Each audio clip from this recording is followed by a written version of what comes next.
अस्सलाम वालेकुम my YouTube family, कैसे हैं आप सब। आज मैं बना रही हूँ काले चनों की चाट, जो कि फ्राई चाट है और बहुत इजी और क्विक रेसिपी है। और ये सारी चीज़ें चाहिए हमें चाट बनाने के लिए। और तकरीबन चने जो थे वो मैंने रात को भिगो दिए थे और सुबह उठ के मैंने इसमें थोड़ा सा नमक डाल के इसको बॉईल कर लिया। उसके बाद मैंने एक पैन में 2 से 3 टेबल स्पून ऑयल ऐड किया और उसके बाद एक मीडियम साइज़ की प्याज चॉप करके उसको थोड़ा सा फ्राई किया और उसमें मैंने ज़ीरा पाउडर ऐड किया। और उसके बाद मैं फिर से इसको फ्राई कर लेती हूँ अच्छी तरह से। हमें इसको ब्राउन बिल्कुल नहीं करना और जस्ट सोते करना है।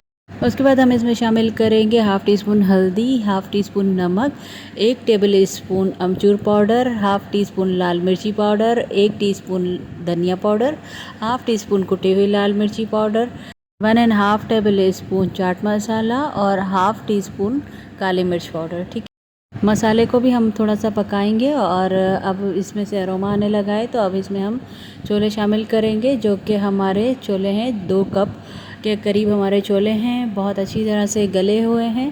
तो अब हम इसको अच्छी तरह से फ्राई करेंगे। ठीक है, अच्छी तरह से मिक्स करने के बाद हम इसमें शामिल करेंगे चाट का मसाला, जो मैंने आपको बनाना सिखाया था वो तकरीबन 1 टीस्पून के करीब हम वो शामिल करेंगे। और मसाले जो है, स्पाइसेस जो है, आप अपने हिसाब से कम ज़्यादा कर सकते हैं। तो मुझे यहाँ पे चाट मसाला थोड़ा सा कम लगा, तो मैंने इसमें थोड़ा सा और चाट मसाला ऐड किया है। और ये जो चाट है ये स्पाइसी अच्छी लगती है, क्योंकि रूखे रूखे छोले बिल्कुल अच्छे नहीं लगते। उसके बाद हम इसमें तकरीबन 1 बड़े साइज़ का टमाटर ऐड करेंगे, वो भी मैंने चॉप कर लिया है। और 1 अदद हरी मिर्ची जो मैंने बारीक चॉप कर ली है वो ऐड करेंगे। और उसके बाद हम इसमें ऐड करेंगे इमली का पानी, तकरीबन 1 कप के करीब हम इसमें इमली का पानी ऐड करेंगे। और बहुत मज़ेदार ये देखें चाट बन गई है, बिल्कुल रेडी हो गई है।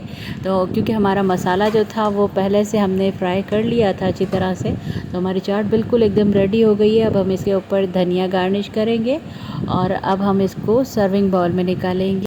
देखिए कितनी मज़ेदार चाट बनी है और बहुत ही मज़े की लगती है। आप इसको ब्रेड के साथ खा सकते हैं, रोटी के साथ भी खा सकते हैं, और इसमें आप थोड़ी सी दही भी शामिल कर सकते हैं अगर आपको पसंद है तो। बहुत ही मज़े की बनती है, आप लोग ज़रूर ट्राई कीजिएगा। मुझे कमेंट बॉक्स में बताइएगा। अपना बहुत सारा ख्याल रखिएगा।